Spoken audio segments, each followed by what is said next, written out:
네, 국민의힘 전당대회 소식 이승훈 더불어민주당 전 전략기획위 부위원장, 이준우 국민의힘 대변인과 살펴보겠습니다. 어서 오세요. 네, 안녕하세요. 네, 결국에는 반탄파 후보 2명이 최종 결선에 진출하게 됐습니다. 예상을 하셨던 건가요? 예상을 좀 했었고요. 김문수 후보가 결선까지 안 가느냐의 문제였었는데 장동혁 후보가 최근에 굉장히 이제 치고 올라왔죠. 그런데 장동혁 후보가 굉장히 더 강한 극우적인 발언을 하고 윤석열 전 대통령에 대해서 면회하겠다라고 하면서 오히려 김문수 후보보다 더 강하게 극우적인 모습을 좀 보였다. 그래서 보수 지지자들이 좀 모일 것으로 예상은 했었습니다만 생각보다 그 기세가 좀 높았던 것 같다라고 말씀드리고, 이번 선거에서 봤듯이 당심 80%로 선거 룰이 정해지면서 이미 국민의힘 지도부가 배제할 수 있는 후보들을 선택할 수 있다는 측면에서 이 선거가 제대로 된 선거이고 국민의힘의 미래를 위해서 좋은 선거인가라고 봤을 때는 굉장히 저는 부정적으로 생각하고요. 앞으로도 이 선거 룰을 통해서 후보들을 사전에 배제할 수 있다는 측면에서는 국민의힘이 좀 민심과 가까워지기는 좀 어렵지 않을까 이런 생각이 듭니다. 예, 김문수, 장동혁 두 후보 내일 한 번 더 TV 토론을 하잖아요. 네. 차별화를 어떻게 가져갈까요? 일단 선명성에 대해서 좀 차별화를 할 것 같습니다. 둘 다 이제 선명성을 강조하고 있는 분인데 좀 결이 다릅니다. 김문수 후보 같은 경우는 한동훈 전 대표를 품고 가겠다라고 하고 있고요. 장동혁 후보는 선명하게 가되 한동훈 전 대표를 품고 가지 않겠다라고 좀 결이 다른 선명성을 강조하고 있습니다. 또 하나 이제 정청래 후보와 어떻게 싸울 것이냐, 이 부분도 좀 중요한 부분이 될 것 같습니다. 지금 전무후무한 강성 캐릭터를 가진 여당 대표가 나왔습니다. 그리고 정청래 당대표는 국민의힘과 악수도 하지 않겠다라고 얘기하고 있고요. 인간도 아니다라는 식으로 얘기하고 있습니다. 자, 이런 강성 여당 당 대표와 함께 내년 지방선거를 치른다면 만만치 않게 되겠죠.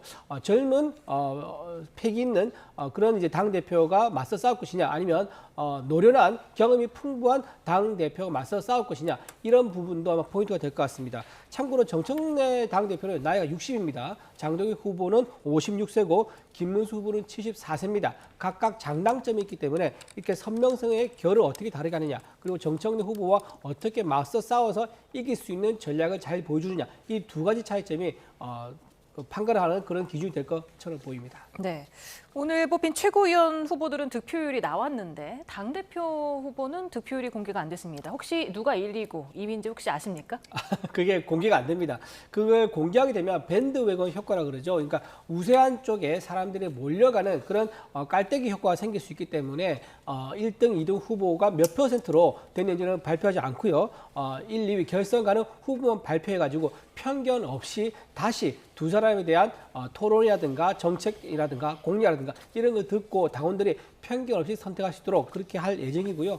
내일 방송 토론한 이후에 일요일에는 모바일 투표, 월요일은 ARS 투표, 그리고 화요일에 최종 결과를 발표하게 되는 그런 순서가 되겠습니다. 예, 탄핵에 찬성하는 후보 2명만 공교롭게 남게 됐는데 안철수, 주경태 향했던 표들 혹시 어느 쪽으로 갈까? 이거 어떻게 전망하세요? 아마도 좀 고심할 것 같아요. 특히 조경태 후보 쪽 표심은 한동훈 전 대표 쪽 표심이 조금 더 있을 것 같거든요.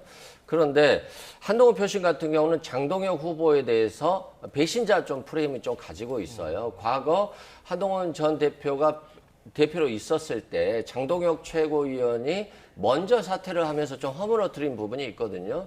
그리고 또 최근에 변신을 통해서 더 구구화된 모습을 보여주고 있기 때문에 한동훈 표심이 어디로 갈 건지도 좀 궁금한 측면이 있고요.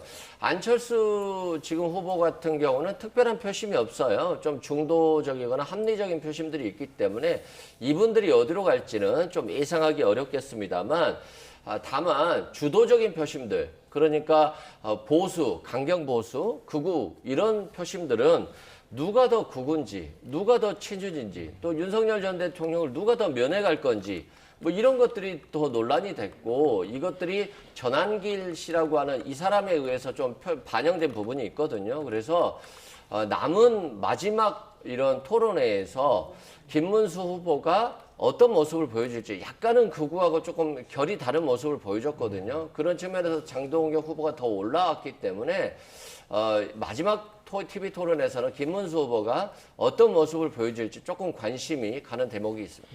네, 지금 국민의힘 전당대회 투표율이 44.39%로 나타났습니다. 지난해 전당대회보다 4.12%포인트가 하락을 했고요. 2023년 때보다는 10.71%포인트가 낮아졌습니다. 그런데다가 지금 과반 득표자가 안 나왔는데 이렇게 되면은 누가 됐든 간에 좀 리더십이 어떻게 조금 더 괜찮은가, 좀 난관이 되지 않을까 이런 우려가 있어요. 그렇게 뭐 볼 수도 있는데 꼭 그렇게만 또 볼 수는 없습니다. 일단 투표율이 좀 낮은 이유에 대해서는 아주 심플합니다. 지난번 전당대회에서는 모바일 투표를 이틀 동안 했습니다. 근데 이번에 전당대회에서는 모바일 투표를 딱 하루만 했습니다. 당연히 투표율이 낮을 수밖에 없고요. 만약에 이틀 했다 그러면 아마 지금보다 투표 참여율이 8%에서 10%포인트 더 올랐을 것으로 예상이 됩니다. 자, 여기서 가장 중요한 포인트는 김문수 후보가 당대표가 되든 장동혁 후보가 당대표가 되든 최고위원, 지명직 최고위원을 누구로 할 것이냐, 이게 중요한 포인트가 됩니다. 왜냐하면 만약에 김문수 후보가 친한계의 도움을 받아서 당대표가 됐다고 가정을 해봅시다. 그러면 김문수 후보는 친한계 지분, 즉 친한계 덕분에 당대표가 됐기 때문에 친한계 쪽 인사를 지명직 최고위원으로 지명할 수가 있습니다. 그렇게 되면 구도가 어떻게 되느냐, 4대3 구도가 되겠죠. 그 다음에 만약에 그러지 않고 장동혁 후보가 당선되면 장동혁 후보는 친한계 도움을 받지 않았죠. 그러면 자기 친정 체제를 구축하기 위해서 자기 쪽과 가까운, 자기가 뜻을 같이 하는 지명직 최고로 아마 임명을 할 겁니다. 그러면 5대2 구도가 됩니다. 5대2라는 것은 이제 당선 확정된 양향자 의원, 우재준 의원 이 두 분이 친한계 인사인데 이렇게 친한계 인사가 2명이고 비친한계 인사가 5명의 그런 당 지도부가 만들어집니다. 자, 그러면 당 지도부가 좀 더 안정적으로 이끌을 수 있는 그런 기반이 마련되는 거고, 만약 김문수 후보가 친한계의 도움을 받아서 당선됐다. 그렇게 하고 만약에 친한계 인사를 지명직 최고위원까지 졌다. 그러면 4대3 구도가 때문에 당 지도부가 조금 불안한 상황이 될 수도 있습니다. 이런 부분을 감안한다 그러면 과연 김문수 후보가 친한계의 도움을 받아서 당대표가 되려고 할지 그것도 사실 좀 지켜봐야 되는 부분이라고 봅니다. 예, 일단 지명직 최고위원은 결정되기 전이니까 오늘 결정된 5명 최고위원들 보면은 우재준 의원과 양향자 의원 탄핵 찬성파란 말이죠. 일단 수적으로 지금 상태에서는 적은데 앞으로 목소리가 좀 엇갈리게 되면은 지도부 체제에서 좀 의견이 엇갈리는 경우 어떻게 헤쳐나갈까요? 뭐 다수 의견대로 가지 않겠습니까? 아무래도 한동훈 계열의 두 분이 됐기 때문에 좀 소수의 의견인 것이고요. 그래서 소수의 목소리를 내면서 주도를 좀 견제할 것 같은데 그 견제의 목소리는 좀 약하지 않을까 싶습니다. 그리고 뭐 김문수 후보가 된다라고 해서 친한계 인사를 최고위원으로 지목할 것이다. 저는 전혀 그렇게 생각하지 않고요. 김문수 후보나 장동혁 후보나 다 반탄파이기 때문에 한동훈 전 대표와는 상당히 거리를 좀 들 것으로 보여집니다. 그런 측면에서 또 특검 전국에 있어서 그리고 윤석열 전 대통령이나 김건희 씨가 구속되어 있는 상황에서 민주당과의 견제, 대립 이걸 통해서 자신의 어떤 지도력 이것들을 확보하려고 하기 때문에 한동훈 전 대표와는 상당히 거리를 둘 것 같고, 그래서 당 내에서 어떤 합리적인 목소리보다는 민주당과 대결 구도로 이끌어갈 가능성이 높습니다. 그걸 통해서 자신의 지지력을 좀 확보할 것이기 때문에 향후 대여 투쟁에 좀 더 매진할 것 같고요.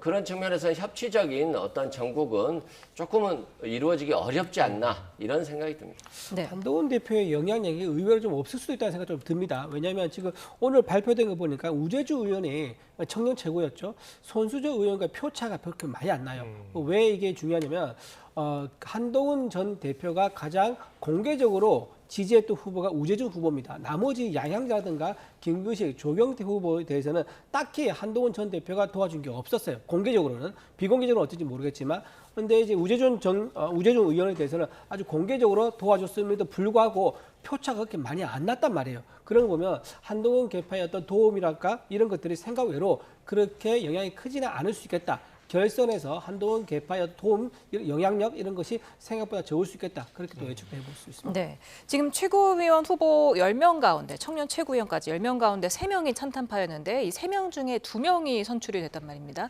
선방했다고 보십니까? 선방했다고 봐야죠. 한동훈 전 대표가 만약 출마를 했는데 이런 상황이다라고 한다면 좀 상당히 충격적일 수 있겠지만 본인이 출마를 하지 않았고 또 출마를 하지 않으면서도 양양자 후보라든가 김근식 후보에 대한 적극적인 지지 의사 이런 것들을 표현하지 않았어요. 그래서 상당히 좀 거리를 뒀다. 그런 측면에서는 뭐 한동훈 전 대표가 이번 선거를 통해서 뭐 패배했다. 이것은 전혀 연관성을 좀 갖기는 어렵다라고 보고요. 또 청년 최고에 대해서도 유일하게 한동훈 전 대표가 입장을 표명했는데 뭐 근소한 차이이긴 하지만 그럼에도 불구하고 당선됐다는 측면에서는 한동훈 전 대표의 영향력이 아직은 상당하다. 그리고 장동혁 후보와 김문수 후보가 1, 2위로 결선 투표에 오른 상황에서도 우재준 후보가 됐다라고 하는 것은 상당히 한동훈 전 대표의 영향력이 아직은 있다라고 저는 봅니다. 예, 지금 김문수 후보와 장동혁 후보 둘 중에 누가 되든 간에 여당과 어떤 관계를 가져갈 것인가. 정청래 대표가 화환을 보냈다고 해서 그 화제인데 이거 어떤 의미로 봐야 됩니까? 오늘 화환을 보냈다고요? 그렇습니다. 악수도 안 한다더니 화환을 또 보내시네요. 예. 조금 이제 본인의 강성 어떤 그런 메시지가 아마 어제 이재명 대통령과 만남을 통해서 조금 누그러진 것 같아요. 그러니까 너무 지나치게 강성으로 가게 되면 대통령의 지지율에도 영향을 미칠 수 있지 않습니까? 아무래도 지금 이재명 대통령이 3특검을 통해서 정치 보복을 하고 있다는 해도에도 너무하네. 이제 인권 문제라든가 이런 것도 불거지 나오면서 이런 여론의 어떤 기류도 좀 있는데 그런 와중에 정청래 당 대표까지 그렇게 강성으로 나가고 또는 정치 보복한다든가 또는 아예 국민의힘 정당을 해산시키겠다든가 이렇게 나가버리게 되면 이재명 대통령의 지지율에도 영향을 줄 수 있기 때문에 아마 좀 누그러뜨리는 그런 계기로 삼으려고 이번에 새로운 당대표가 나온다 그러면 아마 카운터 파트너로서 인정할 수밖에 없는 그런 시나리오를 생각하고 있을 것처럼 보입니다. 네. 신지호 전 의원이 이번 전당대회가 끝나면 한동훈 전 대표가 본격적으로 활동을 시작할 거다 이렇게 예상을 했던데 어떻게 재개할 것으로 보십니까? 근데 상당히 어려운 형국이죠. 한동훈 전 대표가 자신이 지지하는 사람들이 최고위원회에 당선됐다 할지라도 아직은 소수이고요. 또 당대표가 당선된다고 한다면 그분이 또 강하게 밀어붙일 거거든요. 그리고 특검 전국에 있어서 아무래도 전직 대통령 수사, 한덕수 전 총리 수사, 그리고 추경호 전 원내대표까지 이제 수사가 확대될 것이기 때문에 아무래도 이런 특검 수사가 이루어지면 이루어질수록 당 내부의 어떤 결집력이 강화될 수 있고 그래서 수사를 거부하는 그런 강한 어떤 저항을 할 것으로 저는 보여집니다. 그래서 그 과정에 있어서 어느 정도 당원들도 좀 결집이 이루어질 것이기 때문에 한동훈 전 대표가 지금 외부 활동을 한다라고 해서 굉장히 이게 큰 영향력을 발휘하기는 좀 어려울 겁니다. 그래서 아무래도 한동훈 전 대표는 아마 국민들을 좀 많이 만나겠다 이런 얘기들이 많이 나오고 있어서 조금 마음을 조금 비우면서 약간 외곽 지역에서의 어떤 자신의 정치적 행보 그리고 유튜브를 통한 정치적 행보 이런 것들을 좀 이어가지 않을까 저는 그렇게 생각합니다. 예, 신지호 전 의원 얘기를 이어가면은 진짜 보수 어게인 운동을 할 수도 있다는 거예요. 한동훈 전 대표가. 그러면은 새로운 지도부와 충돌을 할 텐데 어떤 현상이 일어날까요?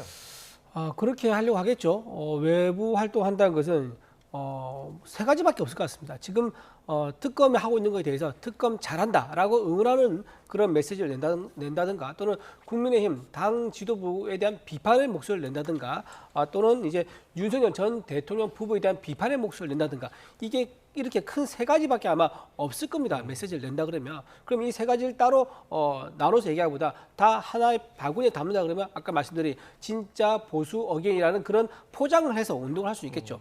근데 지금 한동훈 전 대표는 약간 딜레마가 있을 겁니다. 본인은 잊혀지고 싶어 하지 않습니다. 본인이 어떤 식으로든 계속 대중적으로 노출을 하면서 기회가 되면 권력을 잡으려고 할 것이고 당권을 잡든지 아니면 선거에 도전하려고 할 겁니다. 하지만 당 지도부가 어떤 결정하는 거에 깊숙이 개입하지는 않을 거예요. 만약에 지금 당 지도부가 잘하고 있게 되면은 그거야 뭐 어쩔 수 없는 거지만 만약에 잘 못했을 경우에 한동훈 전 대표가 계속 당무에 개입을 한다거나 또는 당무에 비판을 한다거나 해가지고 이 잘못된 원인도 한동훈 때문이다라는 또 비판이 생길 수 있는 거거든요. 한동훈 당대표가 비대위원장하고 당대표 했을 때 선거 결과가 전부 다 어쨌든 패배였습니다. 본인은 잘하려고 했지만. 근데 내년 지방선거에서도 한동훈 전 대표가 원외에 있으면서 깊숙이 당무에 개입하면서 목소리를 냈다가 만약에 내년 지방선거에서 패배한다 그러면 그 패배의 원인이 당 지도부도 책임 있겠지만 한동훈 전 대표도 공동으로 부담하는 그런 문제가 생길 수 있는 거예요. 그렇기 때문에 당 내부는 좀 당무와는 거리를 두면서 본인의 이름과 또는 언론 보도되는 거 이런 것들을 알리는 데 주력하면서 기회가 되면 내년 지방선거에 같이 치르게 돼 보궐선거에 나갈 그런 기회를 노리지 않을까 생각이 됩니다. 네. 박지원 민주당 의원은 국민의힘이 전당대회 이후에 분당될 가능성이 100%라고 말했는데 그럴 가능성은 얼마나 높다고 보십니까? 뭐 저는 분당 안 될 것 같습니다. 과거 바른정당 한번 해봤잖아요. 나가보니까 춥잖아요. 그리고 유승민 의원 같은 경우 지금까지도 회복이 안 되고 있거든요. 그건 지금 정치 상황이 과거의 어떤 합리적인 온건한 보수, 진보의 모습을 벗어나서 굉장히 극우, 강한 메시지 이것들이 지금 정당의 선택을 받고 있거든요. 특히 국민의힘 같은 경우는 지도부가 여론조사라든가 여러 가지 전당대회라든가 이런 선거에 있어서 당신 80%, 당신 100% 해버리면 이들이 회복할 수 있는 방법이 전혀 없다는 측면에서는 아직도 어떤 강한 메시지들이 정치 지형으로 지금 자리 잡고 있다. 그런 측면에서 상당히 좀 어려울 것 같고요. 아무튼 그럼에도 불구하고 국민의힘 입장에서 보면 지금 뭔가 합리적이고 온건하고 개혁적인 모습들이 표출돼야 되는데 그렇지 못하다는 측면에서 지금 분당은 어렵습니다만 분당이 어렵기 때문에 그만큼 또 국민의힘은 변화 가능성이 좀 줄어든다는 측면에서는 조금은 어려운 형국들이 계속 지속되지 않을까 싶습니다. 예. 저는 민주당의 더 분당 가능성이 높다고 봅니다. 지금 정청래 당대표 하는 행보가 굉장히 의미심장합니다. 오늘 왕관을 쓴 사진이 올라왔습니다. 자기 스스로 SNS에 올린 거죠. 신라 지지광이 쓰던 왕관인데 그 왕관 앞에서 맞은편에 쓰게 되면 약간 착시가 생겨가지고 사진이 마치 왕관을 쓰고 있는 모습이 보입니다. 그 사진을 남도 아니고 자기 스스로 SNS에 올렸단 말이에요. 그러면서 이렇게 묻는 것 같습니다. 내가 왕이 될 상인가? 라고 묻는 것 같단 말이에요. 그리고 또 하나 며칠 전에는 명청교책이라는 말을 스스로 썼습니다. 아무도 명청교책이라는 말을 안 하고 있는데 본인이 썼던 게 무슨 말입니까? 이재명 대통령 정책내와 교체되는 시기가 아니냐라는 그런 뜻을 언제시 드러내는 그런 말을 자꾸 하고 있기 때문에 정청래 당대표야말로 대선에 대한 욕심 때문에 제가 보기에 일을 그르칠 가능성이 높아 보인다 생각됩니다. 예. 이 부분에 대해서 한 말씀만 드리면 뭐 민주당이 분당하겠습니까? 분당하면 정말 춥고 배고픈 시대가 되는 것이고요. 정청래 대표가 왕관을 쓴 부분, 이 부분은 좀 국민들이 보기에 또는 지지자들이 보기에는 그렇게 적절한 모습은 아닌 것 같아요. 뭐 본인이 잘못하지는 않았을 것으로 저는 생각은 됩니다만 조금 조심해야 될 부분은 있는 것 같다라고 생각됩니다. 알겠습니다. 이승훈 민주당 전 전략기획위 부위원장, 이준우 국민의힘 대변인이었습니다. 감사합니다.